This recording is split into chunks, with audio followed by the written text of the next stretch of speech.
सच हो सकता है समय की व्यस्तता के कारण, कार्यक्रम ज़्यादा होने के कारण, आश्रम ज़्यादा होने के कारण हर एक आश्रम में नहीं पहुंचा जा सकता। लेकिन आप लोग अगर चाहो तो एक आध में आपकी हो सकता है उपस्थिति ना हो, लेकिन आप तो पहुंच सकते हो। लेकिन फिर भी मैं आपसे अगर पूछूं, क्या आप हर एक सत्संग में उपस्थित होते हैं? नहीं हो सकते। लेकिन फिर भी जब भी समय होता है उसके अनुसार फिर संगत के हिसाब से, आश्रम के हिसाब से मैं सत्संग का कार्यक्रम खुद बनाता हूँ कि किस आश्रम में सत्संग कब होना चाहिए, किस मौसम में होना चाहिए और कब वो सही समय होता है। तो जब भी समय होता है मैं अपने आप सत्संगियों को बुला के कहता हूँ कि अब फलां आश्रम में सत्संग रखेंगे। तो इसलिए एक तो मेहरबानी किया करो, ये नहीं कि जब कोई जाता है मन में आया उसी ने और कुछ तो कहना सुनना नहीं, एक बात कह दे खड़ा होके कि हमारे सत्संग कर चल के। अरे भाई, सत्संग नाम किसका समझते हो आप? अगर सत्संग को समझ जाओ, सत्संग के महत्व को आप जान जाओगे तो समझो कि आपने सारा काम ही पूरा कर लिया। क्योंकि सत्संग में जीव के कल्याणार्थ, उसके पारिवारिक जीवन को, सामाजिक जीवन को, आध्यात्मिक जीवन को ही सुधारने के लिए बातें बताई जाती हैं, वही सत्संग होता है। अकेली अगर आध्यात्मिकता की बात बताई जाए आप लोगों को, आपके व्यक्तिगत जीवन स्तर को ऊंचा उठाना, जीवन को चरित्रवान बनाना, बुराइयां उसकी मिटाना, परिवार में सुख शांति रखना, अच्छा चाल चलन, अपना काम खुद करना, किसी से हेरा फेरी, धोखा, छल कपट, बेईमानी नहीं करना, अच्छे गुणों को अपनाना, ये जब तक जीवन में नहीं आते हैं तो भक्ति या आध्यात्मिकता या परमार्थ के रास्ते में हम चलने के काबिल नहीं होते। अब इस बात को समझते नहीं हैं। एक भेड़ चाल दुनिया में बन गई, गुरु बना लिया, नाम ले लिया, लेकिन उसके बावजूद भी हम देखते हैं कि उनके चरित्र में, उनके रोजाना के जीवन में बदलाव कुछ भी नहीं आता है। अगर हमारे जीवन में बदलाव आ जाता तो दूसरे लोगों को जो बुरी आदतों में फंसे हुए हैं, जो बुराइयों से घिरे पड़े हैं, जो पाप और पुण्य में भेद नहीं समझते हैं, जो अज्ञान में बहे जा रहे हैं, उस अज्ञान को वो तभी छोड़ते, तभी उनको पता लगता कि सत्संगियों में हम में अंतर कितना है। अब जब सत्संगी उन्हीं लोगों के बराबर दिखाई देते हैं जो काम वो करते हैं, जिन बुराइयों में वो फंसे हुए हैं, और हम में भी वही बुराइयां हैं, तो हम में और उनमें अंतर नहीं आता है, तो फिर वो लोग कैसे ये तुलना करेंगे कि ये सत्संगी और हम सत्संगी क्यों नहीं हैं? बल्कि ऐसी हालत को देख के वो लोग सत्संगियों का जिनका नाम होता है उनका मजाक उड़ाते हैं कि जब सत्संगियों की ये हालत है उससे तो हम अच्छे हैं। वो लोग कहते हैं ऐसा। वो क्यों अच्छे हैं? वो कहते हैं कि कम से कम हम ये तो कह सकते हैं, ना हमने नाम लिया, ना हमने किसी गुरु का पल्ला पकड़ा, ना हमने कोई दीक्षा ली, हम तो अज्ञान में हैं। लेकिन जिन लोगों ने ज्ञान लिया है, जो अच्छे रास्ते पे भी चलते दिखाई देते हैं, जो एक धर्म की छाप जिन पर लगी है, और वो लोग भी उन बुराइयों से नहीं बचे हैं, तो हम तो उनसे बेहतर हैं। हम पर ना कोई धर्म की छाप है, ना हमने कोई गुरु की आड़ ली है, ना हमने किसी गुरु से दीक्षा ली है। इसलिए संतों ने जितने भी उपदेश दिए, सत्संग नाम इसका है कि सत्संग आदमी का सर्वांगीण विकास करता है।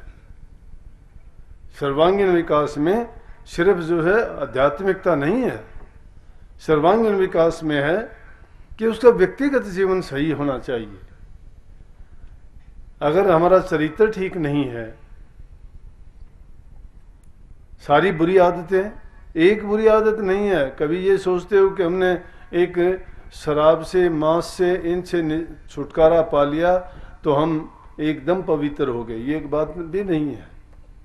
ये तो दो अलग से बुराइयां हैं, इनके अलावा तो और बहुत सी घातक बीमारियां हैं। जो बुराइयां हम तन से भी करते हैं, मन से भी करते हैं और धन से भी करते हैं, या उनको शास्त्रों में उल्लेख उनका किया गया है कि मन, वचन और कर्म से हम जो बुराइयां करते हैं वो 10 प्रकार के अवगुण करते हैं। ये तो एक बुरी आदत है। अगर एक आदमी शराब पीने का आदी है, उसको लत है शराब पीने की, उससे बुद्धि खराब होती है, धन का नुकसान होता है, शारीरिक शक्ति क्षीण होती है, संसार में बदनामी होती है, उसका सब कुछ काम करना छोड़ देगा। जो शराब पिएगा उसको ना काम की परवाह, ना घर परिवार की परवाह, ना बच्चे संतान की परवाह, क्या करेगा? एक बुरी आदत लगा के वो इन चीज़ों को बर्बाद कर लेता है और फिर उस आदत के वशीभूत ऐसा हो जाता है उसको नहीं छोड़ सकता। लेकिन ये बुराई अगर नहीं है और वो आदमी अगर दूसरे किसी व्यसन में फंसा हुआ है, किसी को मिठाई खाने का अगर शौक हो जाए तो वो भी शराब जैसा ही है, किसी को निंदा करने की अगर आदत पड़ जाती है तो वो भी उस शराब जैसी बुराई है। अगर किसी को और दूसरी ऐसी ही बुराइयां जिसने झूठ की लगाई है, जो जबान से किसी का बुरा करता है, शरीर से बुरा करता है, या मन में बुरी भावना रखता है, उन आदत को बना लेता है तो उन गंदी आदतों से नहीं निकल पाता है। ये चीजें तो बाहरी दिखाने वाली हैं, लेकिन जो मन के बुरे काम हैं, वो उनकी बुरी आदतें हैं, उनका निकलना ही मुश्किल है। जब तक वो नहीं निकलती तब तक ये नहीं कहना चाहिए कि हम सही हैं, क्योंकि जब तक इंसान मन से खुश नहीं है, कर्मों से पवित्र नहीं है, भक्ति के रास्ते पर कैसे कामयाब हो जाएगा? तो उसको चाहिए कि पहले अपने जीवन को सुधारे, फिर घर परिवार में सुख शांति रखे। उसके निमित्त होने वाले जितने भी काम हैं, कितने काम हैं उसमें कि बूढ़े बुजुर्ग की सेवा है, आपस में बोलचाल से प्रेम प्यार होना चाहिए। सेवा एक प्रकार की नहीं, जितनी प्रकार की सेवा है, शरीर की सेवा है, धन की सेवा है, मन की सेवा है, विचार ख्यालात की सेवा है, फिर सूरत की सेवा है। जो इंसान अपने जीवन को अच्छा बना लेता है, जो इंसान मन से पवित्र हो जाता है और कर्म भी जिसका अच्छा और सच्चा है, वो इंसान भक्ति के रास्ते में कामयाब होने में उसको देर कभी नहीं लगती। लेकिन ताज्जुब की बात मैं कहूँ तो क्या कहूँ, मैं नित्य प्रति के जीवन में हर जीव की बात देखता हूँ मैं, क्यों मेरी सबकी आदत अलग अलग होती है। मेरी एक आदत बनी हुई है कि अभी आते आते ये अपना सत्संगियों का ही दयाल कोचिंग सेंटर है, बड़े प्रेमी हैं वो बच्चे और बहुत मेहनती भी हैं, क्योंकि मेहनत जो इंसान करता है सच्चे दिल से करता है, और उनका सबसे बड़ा ईमान और इनाम क्या है, यही है कि जब उनके बच्चे निकलते हैं वो अच्छी परिणाम दिखाते हैं तो उनको सबसे बड़ा इनाम मिलता है। तो काफ़ी दिन से उनकी इच्छा थी, अभी आते आते हम चला गया तो नहीं जानता कि उनके स्कूल से ही उनके टीचिंग स्टाफ से अध्यापक थे, वो बेचारे सत्संगी भी नहीं है, तो वो तो कहते जा रहे थे कि राधा स्वामी बोलो बेटे, बच्चों से कह रहे हैं कि राधा स्वामी बोलो महाराज जी आए हैं, लेकिन मेरे साथ वालों के मुंह से किसी से राधा स्वामी नहीं निकली। मैं हैरान था देख के, मैं ही खुद बोल रहा था और कोई नहीं। मैं बोला कि देखो एक आदमी जिसने नाम नहीं जानता है वो भी इस बात से कितना प्रभावित है कि बच्चों से भी बुलवाने की कोशिश करता है, लेकिन जो सत्संगी बन के आपस में द्वेष रखते हैं, एक दूसरे की बुराई करते हैं, एक दूसरे को आंख से भी नहीं भाते हैं। वो कहता है कि ये सत्संग इस गाड़ी में जाएगा तो मैं इसमें नहीं जाऊंगा। बोलो, मैं कहता हूं प्रेमियों, मेरी शिक्षा ये नहीं है, मैं तो प्यार सिखाता हूं। जिस इंसान के अंदर प्यार नहीं आया है, जिस इंसान ने किसी को अपना नहीं बनाया है, अरे हम तो ये भेदभाव की दीवारों को तोड़ने के नाम धर्म है। गुरु का उपदेश तो सबके लिए बराबर होना चाहिए, कोई धर्म का हो, किसी जाति का हो, कोई लिंग का हो, किसी प्रदेश का हो। अगर लिंग भेद करते हैं, जाति भेद करते हैं, प्रदेश का करते हैं, या एक दूसरे से हम ऊंचा नीचा देखते हैं, बड़ा छोटे को देखते हैं।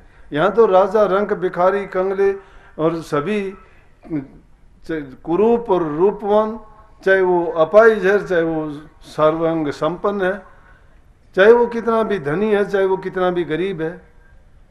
ये एक ऐसी जगह होनी चाहिए परमात्मा का, जो परमात्मा की दुनिया में सभी प्रकार के लोग रहते हैं, और हम परमात्मा का ही प्रचार करने वाले अगर ये भेद करेंगे तो फिर वो परमात्मा का प्रचार कहाँ हुआ? परमात्मा के गुणों का तो बखान किया ही नहीं हमने। संतों का उपदेश क्या है कि संतों को वैसे तो हम कहते हैं कि गुरु परमात्मा के तुल्य है, परमात्मा से भी बड़ा मानते हैं, उदाहरण देते हैं। महापुरुषों ने जो बात फरमाई है उनको बार बार गिनाते हैं। कहते हैं कि सेजोबाई ने तो ये कहा है कि राम तजू पर गुरु ने बिसारूं, गुरु के समान हरि को ना निहारूं। हरि ने 5 चोर दिए साथा, सतगुरु ने छुटाली समझ अनाथा। हरि ने अपना आपा छिपाया, सतगुरु ने दे दीपक दर्शाया। हरि रूठे तो रूठन दे, और तू भी दे सिटका। सतगुरु सिर पर राखिए, आप पे करे सहा। बात तो बहुत ऊंची है। ये सेजोबाई ने कहा, आप कैसे कह रहे हो? आपने किस बात का पालन किया है? सेजोबाई ने तो सब कुछ मान लिया था। जिसने सर्वस्व मान लिया हो, वो जो पलटू साहब कहते हैं, संत और राम को एक कर जानिए, दूसरा भेद न तनक आने।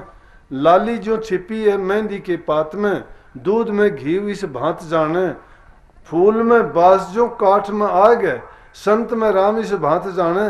दास पलटू के संत में राम है, राम में संति सत्य माने। उनने क्यों कही ये बात? बात तो ठीक है, संत और राम में अंतर नहीं है।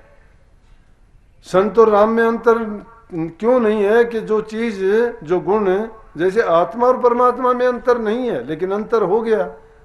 क्यों हो गया? कि परमात्मा तो परम तत्व है, उसमें कोई अवगुण नहीं है, कोई दोष नहीं है। लेकिन जो आत्माएं हैं उनमें दोष आ गया।